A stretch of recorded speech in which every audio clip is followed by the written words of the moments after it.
السلام علیکم ورحمۃ اللہ وبرکاتہ۔ کیسے ہیں آپ سب لوگ؟ اللہ تعالیٰ سب کو صحت اور ایمان کی بہترین حالت میں رکھے۔ آج ہم سب یہاں اللہ کے لیے اکٹھے ہوئے ہیں، اس کے قرآن کو سمجھنے اور غور و فکر اور تدبر کے لیے۔ تو لہٰذا ہمیں اپنی نیتوں کو بھی جائزہ لینا چاہیے کہ قرآن پڑھتے ہوئے ہماری نیت کیا ہونی چاہیے، کیونکہ اچھی نیت کے ساتھ شروع کیے گئے عمل کا پھل بھی اچھا ہوتا ہے، کیونکہ جیسا بیج ڈالا جاتا ہے ویسا ہی پھل نکلتا ہے۔ قرآن مجید کو پڑھنے کے لیے ہماری نیت اچھی ہونی چاہیے۔ ایک وقت میں کئی نیتیں بھی ہو سکتی ہیں۔ سب سے پہلے اللہ تعالیٰ کی رضا، اس کی خوشی کے لیے ہم پڑھ رہے ہیں، اور دوسرا یہ کہ نیکیوں میں اضافہ کرنے کے لیے۔ آپ اسے تجارت سمجھیے، اور جو تجارت آپ کر رہے ہیں نا، انشاءاللہ یہ کبھی ضائع نہیں ہوگی۔ دل کو آباد کرنے کی نیت سے، قرآن کے بغیر دل ویران ہو جاتے ہیں نا۔ قرآن کی مثال بارش کی طرح ہے، جو بنجر دلوں پر پڑتی ہے تو دل پھلنے پھولنے لگتے ہیں۔ دلوں کے اطمینان کے لیے الا بذکر اللہ تطمئن القلوب، یاد رکھو اللہ کے ذکر سے ہی دلوں کو تسلی ہوتی ہے۔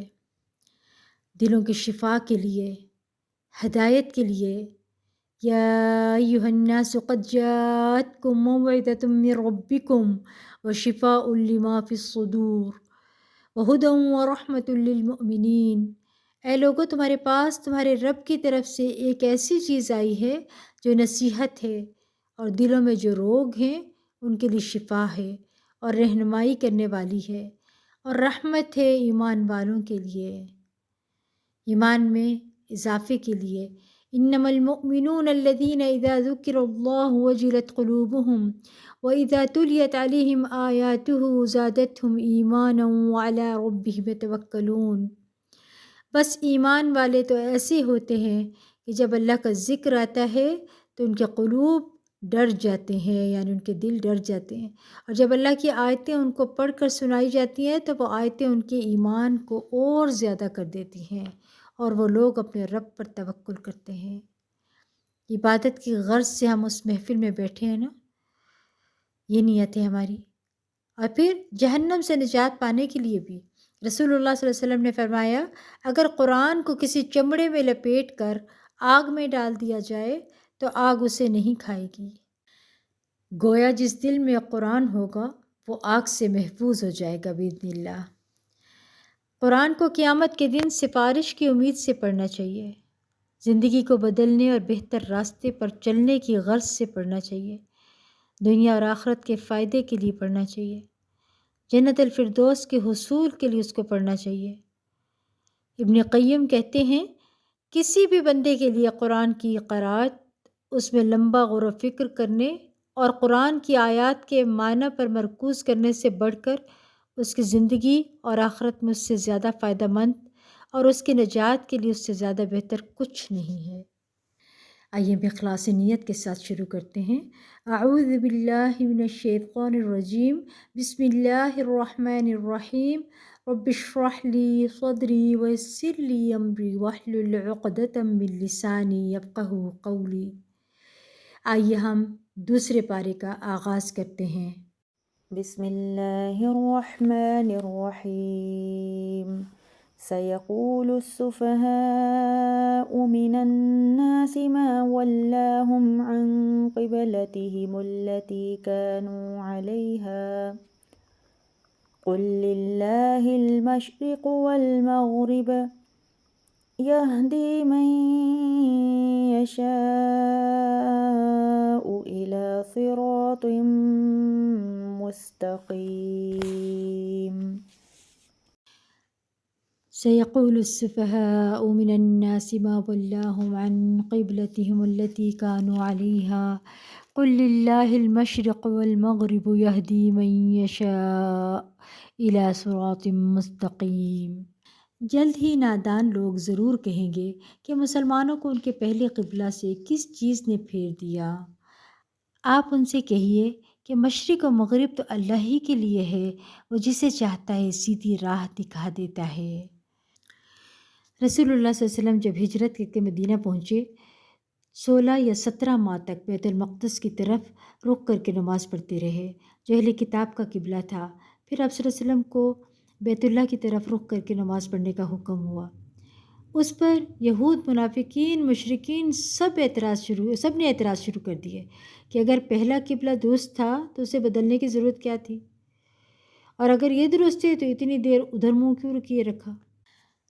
تو اللہ تعالیٰ فرماتے ہیں مشرق و مغرب کی طرف منہ کر کے نماز پڑھنا اصل بات نہیں ہے، اصل چیز اللہ کی فرما برداری ہے۔ جس طرف وہ حکم دے اس طرف رخ کرنا اصل کرنے کا کام ہے۔ عبادت میں اصل چیز کیا ہے؟ اللہ کی اطاعت، ظاہری باطنی اقوال و افعال میں اللہ کی اطاعت، اللہ تعالیٰ کی اطاعت ہے۔ اللہ کی کہے کہ مشرق کی طرف منہ پھیر لو تو ادھر پھیر لیں، اور اگر وہ کہے مغرب کی طرف رخ کر لو، اس طرف منہ پھیر لو تو اس طرف پھیر لیں۔ بے وقوف کون؟ یہاں سفہا کہا جا رہا ہے۔ بے وقوف کون ہے؟ جو اللہ کے دین پر، اس کے فیصلوں پر اعتراض کرتا ہے، اس کو اس آیت میں دراصل بے وقوف کہا گیا ہے۔ سیکھنے کی ہمارے لیے کیا بات ہے یہاں پہ؟ یعنی جب لوگ اللہ تعالیٰ کے فیصلوں پر اعتراض کرتے ہیں تو عین ممکن ہے کہ صحیح بات کہنے کے باوجود آپ پر بھی لوگ اعتراض کریں، آپ کا مذاق اڑایا جائے، مجنون کہا جائے۔ ایسے میں لوگوں کی باتوں کی پرواہ نہ کیجیے، ایسی باتوں کی طرف توجہ ہی نہ دیں۔ یہ دیکھیے کہ جو طرز عمل آپ نے اختیار کیا ہے کیا وہ بذات خود درست ہے؟ کیا اللہ کے حکم اور پسند کے مطابق ہے؟ اگر ایسا ہے تو قطعاً پرواہ نہ کریں، اس لیے کہ اللہ تعالیٰ کے حکم اور نبی صلی اللہ علیہ وسلم کی احادیث پر اعتراض کرنے والا ناسمجھ ہے۔ خوشی کے ساتھ اس پر جم جائیے، ٹھیک ہے؟ لوگ مختلف تبصرے کرتے رہتے ہیں نا، مثلاً اگر بچے نہیں تو کہیں گے بچے کیوں نہیں ہیں، اگر جاب نہیں ہے تو وہ کہیں کیوں نہیں ہے، اگر کوئی فوت ہو گیا تو بیماری پر تبصرے وغیرہ وغیرہ کرتے رہتے ہیں۔ آپ اپنی زندگی پر خود مطمئن ہوں، اگر کوئی غلط کام نہیں کر رہے تو پشیمان نہ ہوں۔ کامیابی یہی ہے کہ انسان صحیح سمت اختیار کرے اور اسی کی طرف چلتا رہے، چاہے قدم بہ قدم چلتا رہے یا دوڑ لگا دے۔ اصل چیز ہے اللہ کی رضا کو پانا۔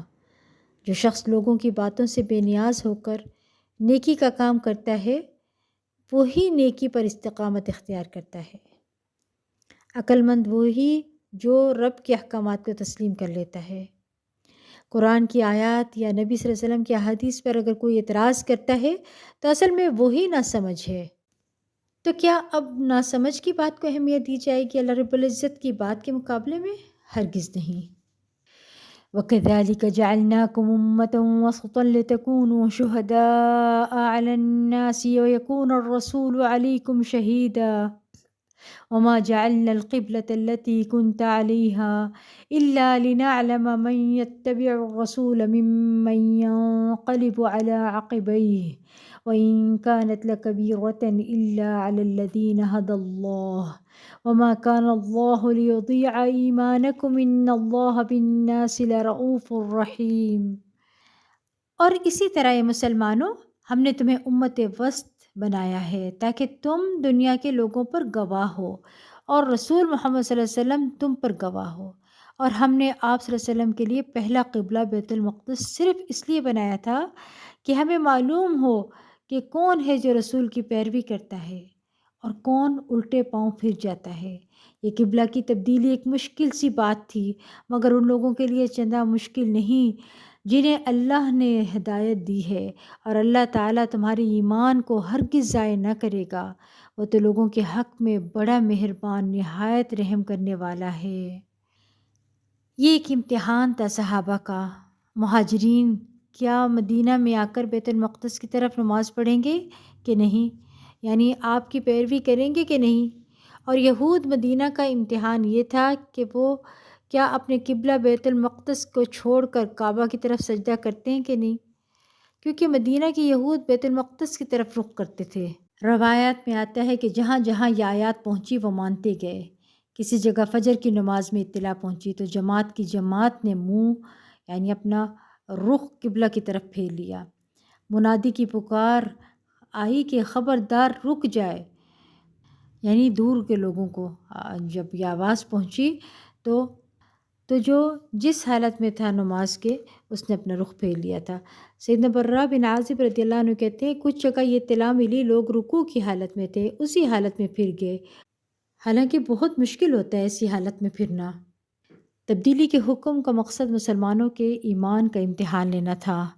زندگی میں بھی حالات کی تبدیلی امتحان ہوتا ہے نا، کبھی خوشحالی کبھی بدحالی، کبھی صحت تو کبھی بیماری ہوتی ہے، کبھی فراغت کبھی مشغولیت ہوتی ہے۔ مومن کی ساری زندگی امتحان ہے۔ اللہ تعالیٰ سورۃ الملک آیت نمبر 2 میں فرماتے ہیں الذی خلق الموت والحیات لیبلوکم ایکم احسن عملا وہو العزیز الغفور، جس نے موت اور حیات کو اس لیے پیدا کیا کہ تمہیں آزمائے کہ تم میں اچھے کام کون کرتا ہے، اور وہ غالب اور بخشنے والا ہے۔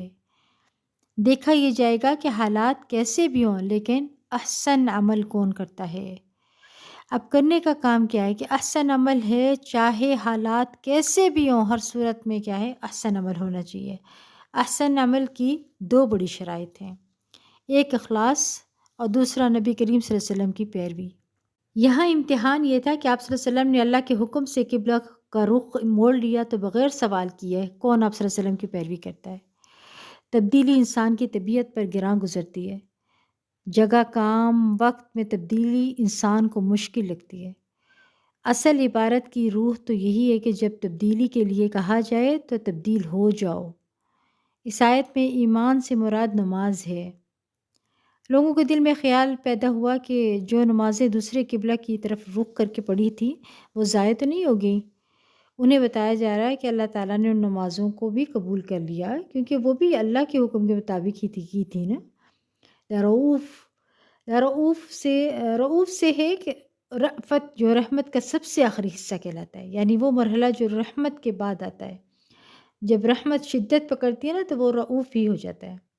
اللہ اپنے بندوں پر سب سے بڑھ کر یہاں تک کہ ماں سے بھی بڑھ کر رحم کرنے والا ہے، دنیا آخرت میں رحم کرنے والا ہے، بندوں کے لیے ہدایت کی راہیں کھولنے والا ہے اور بندوں کے دنیاوی امور میں آسانی پیدا کرنے والا ہے۔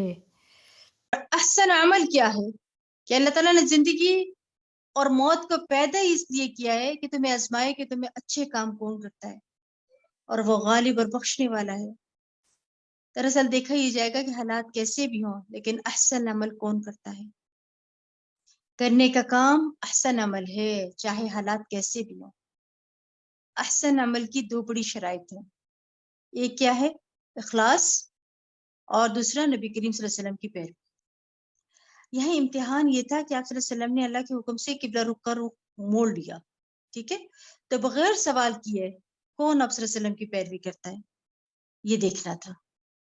تبدیلی انسان کی طبیعت پر گراں گزرتی ہے، جگہ کام وقت میں تبدیلی انسان کو مشکل لگتی ہے۔